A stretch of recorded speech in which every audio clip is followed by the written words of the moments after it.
People call magic devil worship for the same reasons people call cannabis the devil's lettuce. Magic and cannabis help people think outside the box. And when people start thinking outside the box, they may just start thinking for themselves. Thinking for oneself is a very dangerous thing in a world of groupthink. Dangerous, yes, for the people brave enough to start thinking for themselves, but even more dangerous for the powers, systems, and humans who have a vested interest in creating an unconscious, goose-stepping army of loyal soldiers.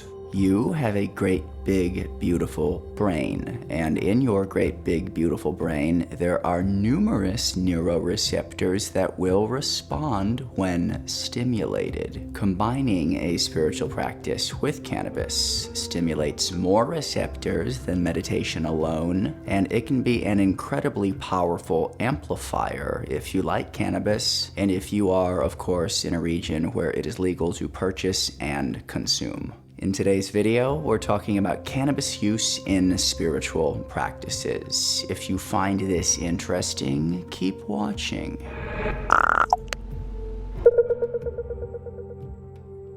This question was asked by a few people a while ago. I don't remember who specifically asked it first, but to all who have asked and to all who have wondered, here it is.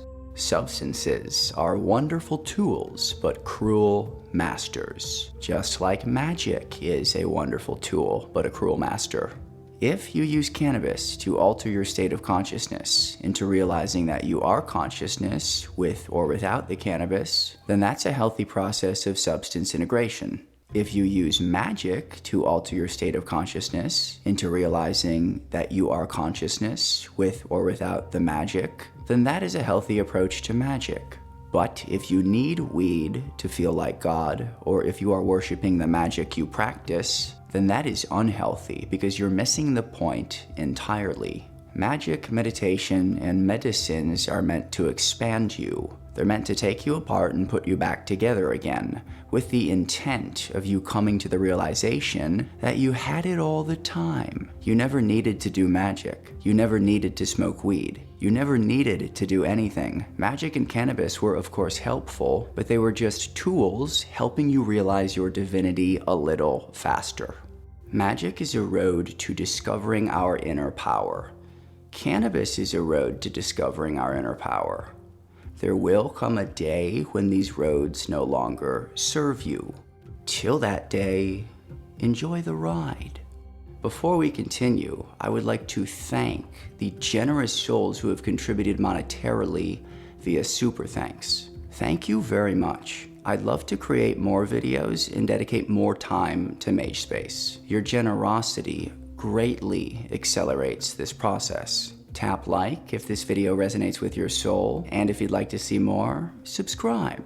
Mind-altering substances have been used in religious traditions and various spiritual practices since the dawn of humankind. One could even make the argument that drugs and spirituality are inextricably linked. Ayahuasca, peyote, and magic mushrooms have been around for a very long time. The ancients ingested these medicines, and they had consistently profound experiences while under the influence of them. Many of said experiences were written down. Some of said writings became religions.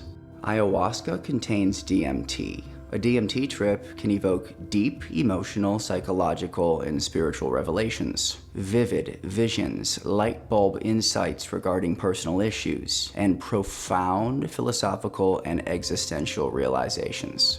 Peyote contains mescaline, and mescaline can induce a range of effects, such as visual hallucinations and a heightened sense of connectedness with the universe and spiritual realms. Mushrooms. Magic mushrooms contain psilocybin. Psilocybin can produce significant changes in perception, mood, and thought. It's almost easy to have a mystical experience after ingesting some magic mushrooms. Psilocybin evokes a sense of unity with nature and the universe. Look up at the trees and you'll find that they are waving back in your direction just to say hello. Now, hashish and marijuana. Hash and marijuana have been used in various cultural and religious contexts throughout history as well. For the sake of organizational brevity, we're going to merge hashish and marijuana into the united title of cannabis for the duration of this video. Hash and marijuana are both derived from the cannabis plant. Marijuana is dried flower, leaves, stems, and seeds of the cannabis plant. It's generally green and leafy, weed. Hash is made from the resin or trichomes of the cannabis plant. Trichomes are the tiny, sticky, crystal-like structures on the flowers and leaves. Trichomes contain high concentrations of cannabinoids. Cannabinoids like THC. THC, tetrahydrocannabinol, is the primary psychoactive compound found in both marijuana and hash. THC is responsible for most of the psychological effects associated with cannabis use. Hash is more potent and contains more THC than marijuana. Hash is the concentrated resin of weed. Marijuana is the leafy flower itself. But THC is the primary psychoactive compound we're talking about here. So for the purposes of this video, hash and marijuana are kind of the same thing. So right now, we'll just call it cannabis.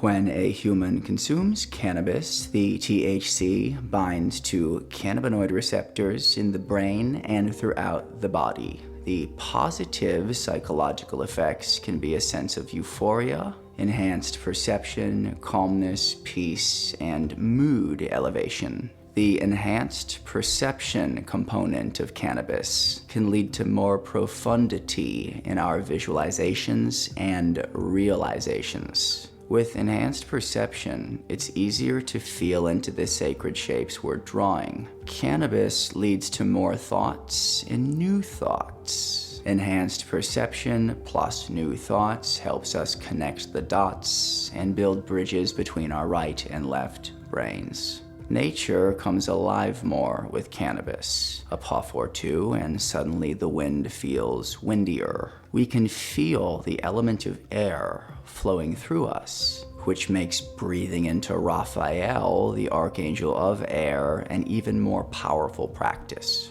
The sense of euphoria component to cannabis is also huge. Let's be real here, magic and meditation is boring sometimes. Those of us who have been practicing magic for several years, we know it works because we have seen the fruits of our labor. So there's an innate motivation to blow past boredom plateaus because we know what's waiting for us on the other side. But if you're a person who has never even meditated before, turning magic and meditation into a daily routine can be rather tricky.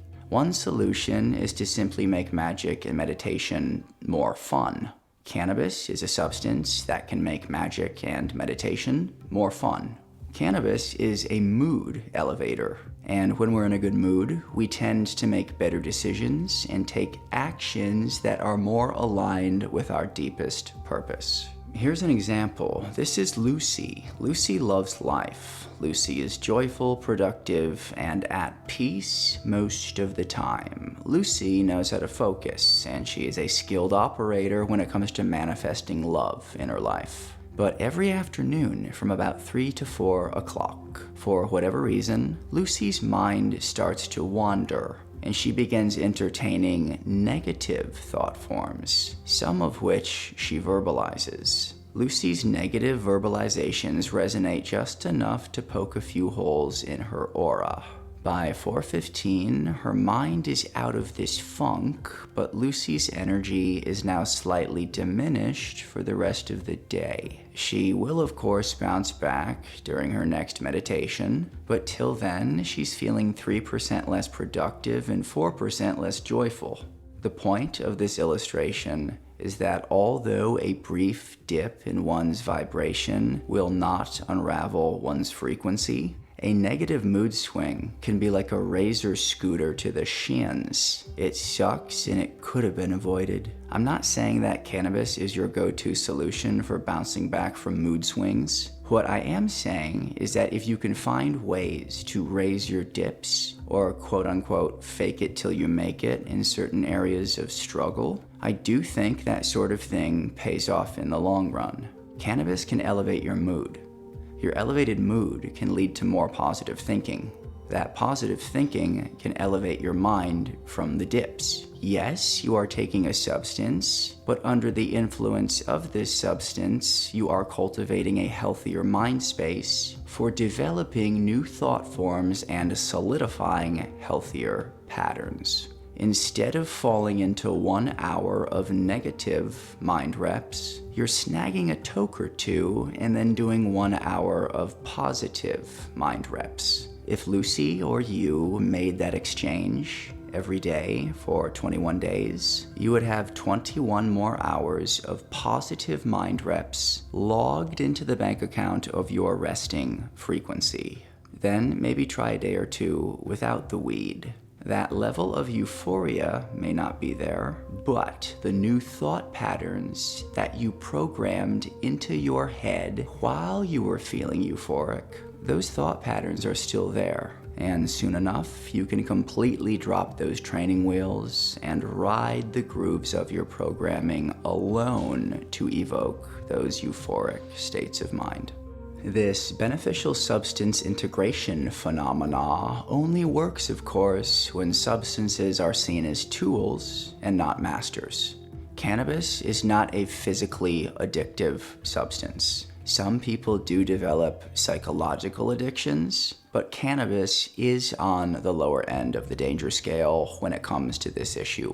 I think it's wise to respect the psychoactive nature of THC and to approach cannabis with a growth mindset. Go into this to grow, not to escape.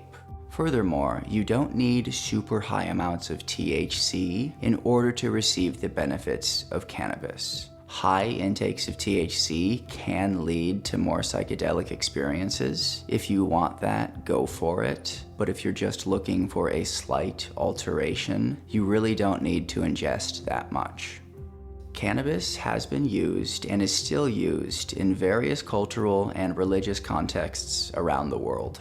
In marijuana form, it is often used in Indian spiritual practices and is associated with the Hindu deity Shiva. Cannabis has also been used in certain Middle Eastern and South Asian cultures for spiritual and mystical purposes, primarily in the form of hash. You can find specific ancient rituals that include cannabis use in the 400-page book going by the Latin name of the Picatrex. The Picatrex is a 13th century composite work that synthesizes older works on magic and astrology. In this book, there is a recipe for invoking the servant of the moon, with over a pound of cannabis resin mixed with stag's blood and other herbs.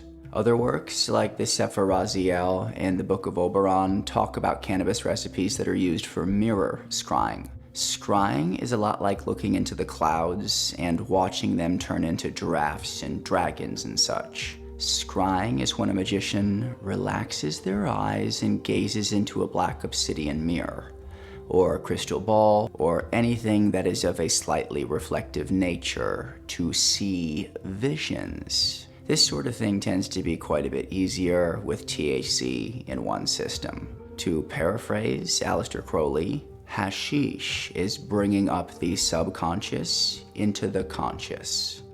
Magic works in large part due to the power of the subconscious mind. The subconscious mind communicates with images, feelings, and sounds. Cannabis has a very large effect on those things. Thus, subconscious bridging is a pivotal aspect of cannabis's role in magic and alchemy. You do you. Take this information and do as thou wilt with it. That is all for now. In our next episode, I am answering several long overdue questions. So stay tuned, coming very soon. Thank you for watching.